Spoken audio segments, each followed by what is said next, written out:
नमस्कार, मी विशाल परदेशी. या बुलेटिनमध्ये आपलं सगळ्यांचं स्वागत. सुरुवात करूयात महत्त्वाच्या बातमीने. राज्यात सध्या कसबा आणि चिंचवड पोटनिवडणुकीवरून राजकारण तापलंय. मुक्ता टिळक आणि लक्ष्मण जगताप यांच्या निधनानंतर रिक्त झालेल्या जागांसाठी ही निवडणूक पार पडते. महाविकास आघाडीने ही निवडणूक लढणार असल्याचं स्पष्ट केलंय. मात्र ही पोटनिवडणूक बिनविरोध व्हावी असं आवाहन आता करण्यात येतंय. मुख्यमंत्री एकनाथ शिंदे यांनी यासाठी पुढाकार घेतलाय. मुख्यमंत्री शिंदे यांनी राज्यातील प्रमुख पक्षाच्या नेत्यांना फोन केलाय. मुख्यमंत्र्यांनी काल रात्री राष्ट्रवादी काँग्रेसचे अध्यक्ष शरद पवार, विधानसभा विरोधी पक्षनेते अजित पवार, काँग्रेसचे प्रदेशाध्यक्ष नाना पटोले, मनसे अध्यक्ष राज ठाकरे यांच्याशी फोनवरनं चर्चा केल्याची माहिती आहे. महाराष्ट्राची राजकीय परंपरा आणि संस्कृती जपण्याचं आवाहन मुख्यमंत्र्यांनी केलं. तर दुसरीकडे मनसे अध्यक्ष राज ठाकरे यांनीही महाविकास आघाडीच्या नेत्यांना पत्र लिहिलंय. अंधेरी पूर्व विधानसभेच्या पोटनिवडणुकीच्या वेळेस भाजपनं जो उमदेपणा दाखवला होता तोच उमदेपणा महाविकास आघाडीच्या नेत्यांनी देखील दाखवावा असं आवाहन राज यांनी केलंय. आता महाविकास आघाडी या आवाहनाला काय प्रतिसाद देणार हे पाहावं लागेल.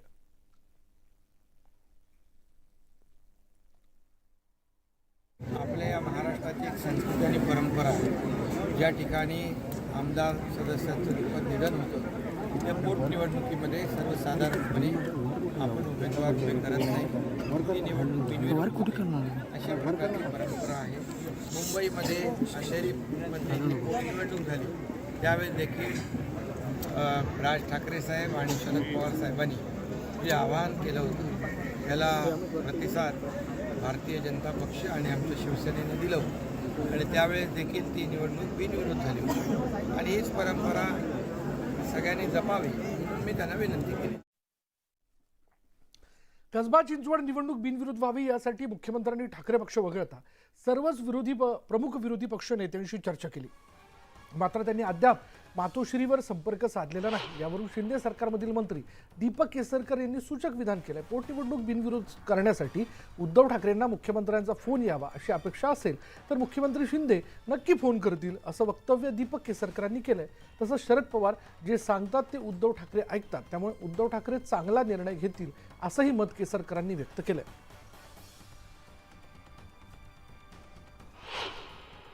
उद्धव साहेबांना फोन यावा अशी जर अपेक्षा असेल तर उपमुख्यमंत्री सुद्धा फोन करू शकतात. मुख्यमंत्र्यांनी फोन करावा अशी अपेक्षा त्यांनी व्यक्त केली. मुख्यमंत्री सुद्धा करतील. मुख्यमंत्र्यांचं मन फार मोठं आहे आणि त्याच्यामुळे मला असं वाटतं की फोन करून जर ही बिनविरोध होत असेल तर मुख्यमंत्री का नाही करणार. शेवटी आज ते त्यांच्या नेतृत्वाखाली काम करतायत आणि ते स्वतःच म्हणतात की पवारसाहेब आमचे नेते आहेत आणि त्याच्यामुळे पवारसाहेब ज्यावेळेला सांगतात त्यावेळेला उद्धवसाहेब ऐकतात आणि त्याच्यामुळे उद्धव साहेबांना ते सांगतील याची आम्हाला खात्री आहे आणि उद्धव साहेब सुद्धा चांगले निर्णय घेतील याची सुद्धा आम्हाला खात्री आहे. कसबा आणि चिंचवड पोटनिवडणूक बिनविरोध व्हावी यासाठी मनसे अध्यक्ष राज ठाकरे यांनी महाविकास आघाडीच्या नेत्यांना पत्र लिहिलंय. अंधेरी पूर्व विधानसभेच्या पोटनिवडणुकीच्या वेळेस भाजपनं जो उमदेपणा दाखवला होता तोच उमदेपणा महाविकास आघाडीच्या नेत्यांनी देखील दाखवावा. महाराष्ट्राची राजकीय संस्कृती प्रगल्भ आहे, ते देशाला दाखवून देण्याची संधी आपल्याला सर्वांना आहे. हीच नाही तर एकूण अशा दुःखद घटनांमुळे होणाऱ्या पोटनिवडणुका बिनविरोध कराव्यात ही इच्छा असं पत्र राज ठाकरेंनी लिहिलंय.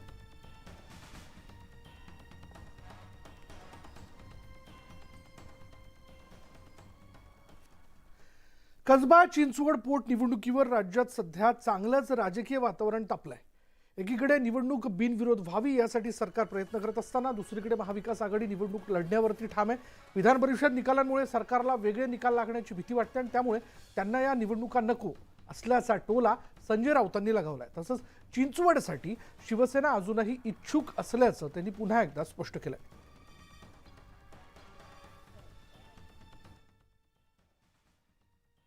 भारतीय जनता पक्षाने त्यांचे उमेदवार जाहीर केले. काँग्रेस पक्षानेही त्यांचे उमेदवार जाहीर केलेले आहेत. चिंचवड संदर्भात राष्ट्रवादीने निर्णय घ्यायचा आहे म्हणजे महाविकास आघाडीने. अर्थात शिवसेना सुद्धा त्या जागेसाठी अजून इच्छुक आहे, नाही असं नाही, पण तरीसुद्धा महाविकास आघाडीमधून आम्ही एकत्र बसून त्या संदर्भात निर्णय घेऊ. दोन्ही मतदारसंघातलं ज्या प्रकारचं वातावरण आता आहे ते वातावरण सध्याच्या सरकारला अनुकूल नाही. राज्यातल्या विधान परिषद निवडणुकांनी हे दाखवून दिलं की महाराष्ट्राच्या जनतेच्या मनात काय आहे आणि त्यानंतर असं वाटतंय की सरकारला असं वाटतंय की ही निवडणूक होऊ नये. जर निवडणूक झाली तर वेगळा निकाल लागेल आणि ते सत्य आहे. जरी मुख्यमंत्र्यांनी आवाहन केलं असेल राज ठाकरे यांनी नेहमीप्रमाणे एक पत्र लिहिलं असलं तरीही निवडणुका होतील. आणि यानंतर आपण बघणार आहोत पुढल्या घडामोडी. वर्ध्यातील 96व्या अखिल भारतीय मराठी साहित्य संमेलनाला आज उपमुख्यमंत्री देवेंद्र फडणवीस यांनी हजेरी लावली आणि यावेळी उपस्थितांना संबोधित करताना फडणवीसांनी मिश्किल फटकेबाजी देखील केलेली आहे. राजकारणी हे साहित्यिकांसाठी प्रेरणास्त्रोत असल्याचं सांगण्यासही ते विसरले नाही. यावेळी फडणवीसांच्या टोलेबाजीमुळे उपस्थितांमध्ये एकच हशा पिकला. आम्ही राजकारणी जे आहोत ते अनेक साहित्यिकांची प्रेरणा. आम्ही नसलो तर व्यंगचित्र काढणाऱ्यांना ते फार काम होणार नाही. आणि आमच्याकडे साहित्य खूप आहे. आमच्यामध्ये शिबिरं कवी आहेत, आमच्यामध्ये यमक जोडणारे कवी आहेत, आमच्यामध्ये स्क्रिप्ट लिहिणारे लोक आहेत, आमच्यामध्ये स्टोऱ्या तयार करणारे लोक आहेत. तुम्ही सकाळी 9 वाजता टीव्ही लावला की आमच्यातलं साहित्य असं ओसांडून वाहताना आपल्याला पाहायला मिळतं. पुढे पाहूया. ठाण्यात पुन्हा एकदा राजकीय खळबळ उडाली आहे. त्याचं कारण म्हणजे राष्ट्रवादी काँग्रेसच्या नगरसेवकांनी खासदार श्रीकांत शिंदे यांची पुन्हा एकदा भेट घेतली. राजन किनी, नजीब मुल्ला आणि इतर नगरसेवकांनी पदाधिकाऱ्यांनी श्रीकांत शिंदे यांची भेट घेतली. श्रीकांत शिंदे यांच्या वाढदिवसाचं निमित्त साधत ही भेट घेण्यात आली आणि या भेटीनंतर राष्ट्रवादीचे नगरसेवक राष्ट्रवादी सोडत असल्याच्या चर्चा रंगू लागल्या.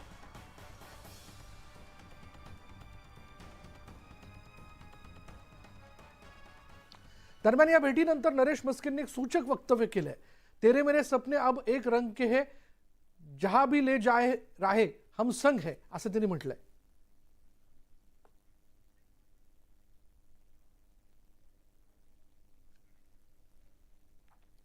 छत्रपती शिवरायांबाबत जितेंद्र आव्हाड यांनी केलेल्या वक्तव्यावरून पुन्हा वाद निर्माण झाला होता. आव्हाडांवर शरद पवारांनी कारवाई करावी अशी मागणी भाजप आमदार प्रवीण दरेकर यांनी केली. मात्र या वादानंतरही आव्हाड आपल्या वक्तव्यावरती ठाम आहेत. याच बाबत त्यांनी नवं ट्विट केलं. रावण काढून रामायणातून श्रीराम समजून सांगा, दुर्योधन कर्ण काढून महाभारतातून कृष्ण अर्जुन समजून सांगा, आदिलशाही आणि मुघल बाजूला काढून श्री शिवाजी छत्रपतींचा इतिहास समजून सांगा, इंग्रजांना बाजूला काढून भारतीय स्वतंत्र लढा समजून सांगा, असं ट्विट आव्हाड यांनी केलंय. आणि त्यांनी केलेल्या या ट्विटमुळे ते कालच्या आपल्या वक्तव्यावर ठाम असल्याचं स्पष्ट होतंय.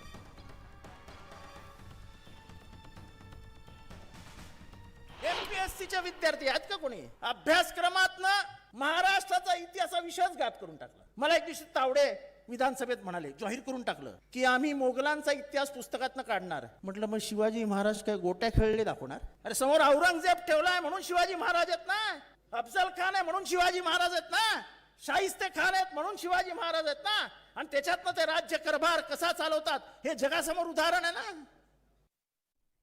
आणि आता मलंगडावर जाणाऱ्या भाविकांसाठी आनंदाची बातमी अशी की मलंगडावरील फ्युनिक्युलर ट्रॉली पुढच्या वर्षी सुरू होणार आहे. मुख्यमंत्री एकनाथ शिंदे यांनी माहिती दिली. मलंगडावरील फ्युनिक्युलर ट्रॉलीचा प्रकल्प 10 वर्ष रखडला. आता हे काम 95% पूर्ण झालं असून उर्वरित काम येत्या 6 महिन्यात संपेल. या वर्षात ट्रॉली गडापर्यंत धावल्यास राज्यभरातून येणाऱ्या भाविकांना तसंच मलंगडावर वास्तव्य आणि व्यवसाय करणाऱ्या नागरिकांची डोंगर चढण्याच्या परिश्रमातून सुटका होईल. त्यामुळे पर्यटन वाढेल. फर्निक्युलर ट्रॉली सर कधीपर्यंत भाविकांना? मे पर्यंत कंप्लीट होईल आणि पुढची यात्रा जी आहे त्या आपल्या पुढे बघूया. धार्मिक मोर्चांबद्दल सुप्रिया सुळे यांनी चिंता व्यक्त केली आहे. हे मोर्चे आपल्यावर धार्मिक बंधनं घालू पाहतायत. लग्न कुणाशी करायचं हे ठरवणारे हे कोण? लव जिहाद या शब्दाचा अर्थ कुठल्याही डिक्शनरीत नाही. मी याविषयी चर्चा करायला तयार आहे, असंही त्यांनी म्हटलंय.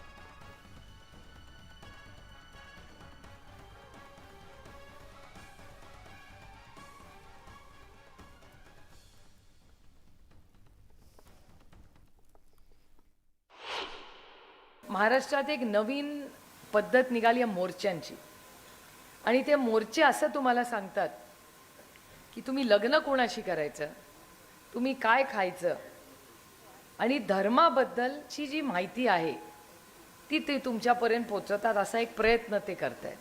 आणि मोठे मोठे पोस्टर लावतात ते, आणि त्या पोस्टरवर लिहिलेलं असतं 1 दिवस धर्मासाठी. म्हणजे हा विप्रसिद्ध नाही का? हा विरोधाभास नाही का? आपला धर्म मी म्हणणार नाही, पण आपले संस्कार काय सांगतात, हरीचं नाव क्षणभर घे आणि चांगलं काम करण, हे म्हणतात धर्मासाठी एक दिवस घ्या. इंटरकास्ट लग्नाचा अर्थ काय, लव्ह जेहादचा अर्थ काय? मला लव्हचा अर्थ माहिती आहे, मला जिहादचा अर्थ माहिती आहे, पण लव्ह जेहादचा अर्थ कुठल्याही ऑक्सफर्डच्या डिक्शनरीमध्ये नाही. आणि मी एन रेकॉर्ड सांगते, आणि कुणाकडे असेल तर तुम्ही मला येऊन समजा, मी चर्चेला बसायला मान्य आहे. अजूनही त्यांची कन्या आहे, दुसरी कोणीतरी जागा घ्यायला नको ती. आजकाल जमाना खराब, त्याच्यामुळे आजकाल वडील पडवायची खूप शर्यत राज्यात चाललेली आहे, त्याच्यामुळे मी ती जागा आता कोणाला देणार नाही आहे. आणि TV चालू आहेत, कॅमेरा, त्याच्यामुळे रेकॉर्ड करून ठेवा, ते माझेच वडील आहेत. पुढे बघा, तेलंगणाचे मुख्यमंत्री के चंद्रशेखर राव यांच्या भारत राष्ट्र समितीनं महाराष्ट्रात पाऊल टाकलंय. केसीआर यांची नांदेडमध्ये सभा पार पडली आणि या सभेत के चंद्रशेखर राव यांनी नवा नारा दिला, अबकी बार किसान सरकार, असं चंद्रशेखर राव यांनी म्हटलेलं आहे. देशात शेतकऱ्यांचं सरकार यायला हवं असं देखील त्यांनी म्हटलंय. नांदेडच्या सभेत त्यांनी सगळ्यांना आवाहन केलं. शेतकऱ्यांनी आमदार खासदार व्हावं असं देखील त्यांनी म्हटलंय.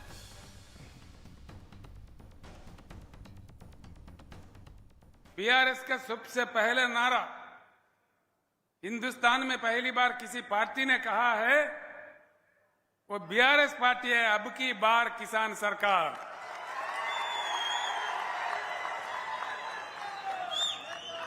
अब की बार, मुझे सुनने नहीं दे रहे, अब की बार 75 साल के आजादी के बाद इतने मुख्यमंत्री, इतने पार्टियां, इतने सरकारें, इतने प्रधानमंत्री बनने के बाद आज देश में ना पीने को पानी मिलता है, ना सिंचाई को पानी मिलता है, ना बिजली मिलता है. ये है, उसकी इन चीजों की उपलब्धि नहीं है. चक्कर क्या है?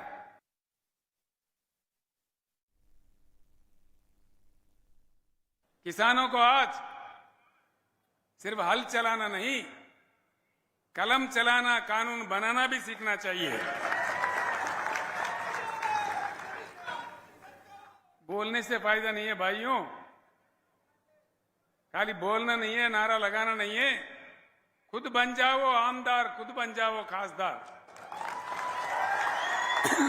तभी बनेगा किसान सरकार. आता बातमी आहे आमदार खासदारांच्या संपत्तीबाबतची. दुसऱ्यांदा खासदार होणाऱ्या खासदारांच्या संपत्तीत मोठी वाढ झाली, याबाबतचा एक अहवाल समोर आलाय. भारतीय जनता पक्षाचे 43, काँग्रेसचे 10, तृणमूल काँग्रेसचे 7, बीजेडी आणि शिवसेनेचे प्रत्येकी 2-2 खासदार आहेत. त्यातील महाराष्ट्रातील राष्ट्रवादीच्या खासदार सुप्रिया सुळेंच्या संपत्तीत सर्वाधिक वाढ झाली आहे. सुप्रिया सुळे यांच्या संपत्तीत तब्बल 89 कोटींची वाढ झाली, तर रावसाहेब दानवे यांच्या संपत्तीत 20 कोटींची, प्रतापराव जाधव यांच्या संपत्तीत 10 कोटींची, भावना गवळींच्या संपत्तीत 6 कोटींची वाढ झाल्याचा अहवाल समोर आला.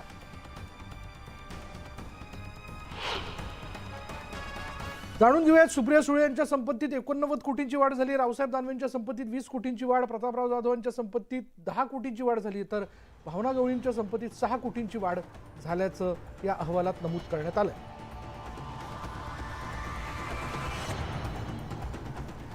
राज्याचे क्रीडा आणि युवक कल्याण मंत्री आणि धुळ्याचे पालकमंत्री गिरीश महाजन यांचा अनोखा अंदाज पाहायला मिळाला.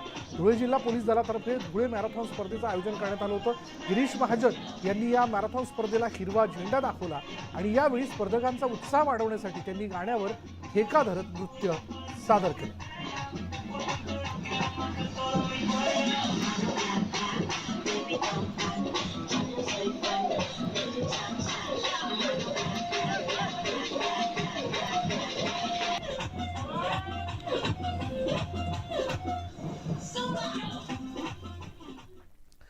शेतकरी शेती फुलवण्यासाठी स्वतः जुगाड करत असतात. विदर्भातल्या धानावर कीड पडत असल्यानं शेतकरी चिंतेत पडला होता. मात्र त्यावर देशी दारूचा उतारा शोधून काढण्यात आलाय. हो, देशी दारूचा उतारा शोधून काढण्यात आलाय. पाहुयात भंडाऱ्यातील हा खास. दारूला गाण्यात दवाई म्हणण्यात आलंय आणि इथं देशी दारूचा कीटकनाशक म्हणून वापर केला जातोय. हवं तर एक प्रकारचं औषधच म्हणा. त्यामुळेच की काय, हे औषध शेकवेल बिफोर द यूज करून वापरलं जात आहे. 90 मिलीलिटरची एक बाटली पंपमधील पाण्यात टाकण्यात आली. त्यानंतर हे मिश्रण व्यवस्थित ढवळून घेण्यात आलं आणि लगेचच फवारणी सुरू झाली. भंडारा जिल्ह्यातील लाखनी तालुक्यात हे चित्र मोठ्या प्रमाणात दिसतंय. धुक्यामुळे पानाच्या पर्ह्यांवर कीड पडण्याचं प्रमाण वाढलंय. त्यावर रामदास गोंदोळे या शेतकऱ्यानं देशी दारूचा हा जुगाड केला. शेतात देशी दारूची फवारणी करत धान परेरोग मुक्त केलेला आहे. यासाठी एका फवारणी पंपात पाण्यासह 90 ml दारूचं मिश्रण करून ते फवारणी केलं जात आहे. यूट्यूबवरून त्यांनी व्हिडिओ बघून ही शक्कल लावल्याचं ते सांगतात. मी थोडासा यूट्यूबवर आपला एक मोबाईलमध्ये चेक केला आणि मला एक तंत्र असा भेटला की देशी दारूचा उपयोग केल्यामुळे ह्या धानाची आणि धानाच्या वाढ आणि हिरवपणा येतो. मला एक असा फायदा म्हणजे जसा माझा आता हा परा पूर्ण गेला होता, म्हणजे याची वाढ नाही, काहीच नाही. तर मी एकाच्या आता एका पंपामध्ये 50 ml देशी दारू टाकली आणि मी ह्या फवारणी केली.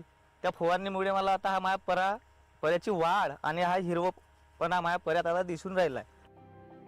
धानाच्या किडीवर अनोखा औषध शोधल्याचं कळल्यानंतर इतर शेतकऱ्यांनी रामदास गोंदोळे यांच्या शेतात भेट दिली. महागडी औषधं वापरण्याऐवजी कमी खर्चातला हा उपाय परिणामकारक असल्याचंही शेतकरी सांगतात. कृषी विभागासाठी दारूचा हा प्रयोग नवा नाही. मात्र कोणत्याही कृषी विद्यापीठानं या प्रयोगाला अधिकृत परवानगी दिलेली नाही. भंडारा जिल्ह्यातील शेतकरी एकीकडे धान पिकावर अनेक रोगांमुळे त्रस्त झाले होते. मावा, तुडतुडा अशा अनेक प्रकारांनी धान पीक भुईसपाट सुद्धा झाले होते. याच्याच म्हणजे शेतकऱ्यांना जो फवारणीचा जो खर्च आहे हा खूप मोठ्या प्रमाणात वाढतही होता. त्याच्यामुळे कमी खर्चामध्ये भंडारा जिल्ह्यातील शेतकऱ्यांनी एक देशी जुगाड केलेला आहे. चक्क देशी दारूचा पौवा एक औषध उपचार म्हणून त्या धानावर फवारणी करतायत आणि शेतकरी असं समज आहे शेतकऱ्यांचं की बा धान पिकांना हा पोषक सुद्धा ठरत आहे. शेतकऱ्यानं केलेला हा जुगाड शास्त्रीय दृष्ट्या कितपत योग्य आहे हे खात्रीलायकपणे सांगता येत नाही. त्यामुळे शेतकऱ्यांनी या प्रकरणी शास्त्रज्ञांचा सल्ला घेणं श्रेयस्कर ठरेल. नेहाल भुरे, न्यूज 18 लोकमत, भंडारा. आता एक वेगळी बातमी. महाराष्ट्रातल्या सर्वात उंच असलेल्या शिखरावर 8 महिन्यांच्या चिमुकलीचा अनोखा नामकरण सोहळा पार पडला. जालन्यामधील गिर्यारोहक विनोद सुरडकर यांनी सपना यांच्याशी रायगडावर लग्न केलं आणि त्यानंतर जन्मलेल्या मुलीवर देशातील आदर्श स्त्रियांचे संस्कार व्हावे या उद्देशाने या जोडप्याने कळसुबाई शिखरावर चिमुकलीच्या नामकरणाची मोहीम हाती घेतली. 2 फेब्रुवारीला सुरडकर दाम्पत्याने चिमुकलीसह कळसुबाई शिखर सर केला आणि वसुंधरा असं तिचं नाव ठेवलं. ड्रोन कॅमेऱ्यात या नामकरण सोहळ्याची दृश्य टिपण्यात आली आहेत.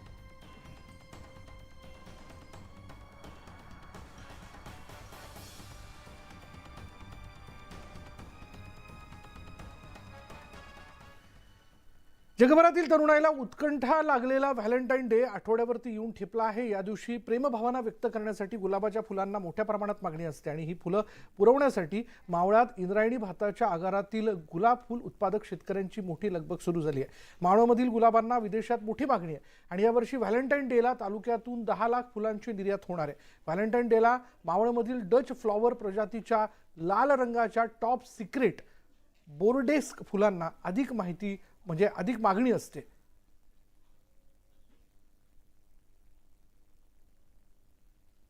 व्हॅलेंटाईन डे त्यासाठी हे लाल फुलांचा जास्त सीझन असतो आणि त्यामुळे आम्हाला ते व्हॅलेंटाईनमुळे जास्तीत जास्त ओव्हर टाईम केला जातो आणि हाच एक सीझन असतो. त्या सीझनमध्ये आम्ही मजा घेतो. फुलांचा राजा तर गुलाब आहेच, पण ह्या गुलाबाकडे पाहून रोज जो आनंद होतो म्हणजे आम्ही रोज सकाळी येतो पॉली हाऊसला, तेव्हा जे पहरलेलं असतं पॉली हाऊस ते पाहून जो आनंद होतो तो तर अवर्णनीय आहेच आहे. वातावरण अनुकूल असल्यामुळे गुलाबाला चांगले दिवस आहेत. त्याचप्रमाणे यावर्षी गुलाबाचं नियोजन करत असताना डिसेंबरच्या 1 ते 10 तारखेपर्यंत पूर्वतयारी म्हणून आम्ही व्हॅलेंटाईनची तयारी करत असतो. परदेशामध्ये व्हॅलेंटाईनच्या काळामध्ये टॉप सिक्रेट या फुलाला सर्वात जास्त मागणी असते. आम्ही 10 लाख फुले एक्सपोर्ट केलेली आहेत. मावळ तालुक्यामधून सगळ्या शेतकऱ्यांना मिळून साधारण 30 ते 40 लाख फुले एक्सपोर्ट होतील असा अंदाज आहे आणि डोमेस्टिक मार्केटला 70 ते 80 लाख फुले विकली जातील असा अंदाज आहे. यावर्षी आम्ही ऑस्ट्रेलिया, जपान, हॉलंड, नेदरलँड अशा देशामध्ये निर्यात केलेली आहे. देवतारी त्याला कोण मारी असाच प्रकार कन्नड तालुक्यातील नाचनवेल चौफुली इथे पाहायला मिळाला. कन्नड तालुक्यातील तिकडा इथल्या मायलेक दोघे जण दुचाकीवरून काविळाचं औषध आणण्यासाठी जात असताना नाचनवेल चौफुलीवर ट्रक आणि दुचाकीचा भीषण अपघात झाला. ट्रकची धडक बसून दुचाकीवर मायलेक दोघेही खाली कोसळले आणि दोघांनाही तात्काळ जखमी अवस्थेत रुग्णालयात हलवण्यात आलं. त्यामुळे त्यांचा जीव वाचलाय.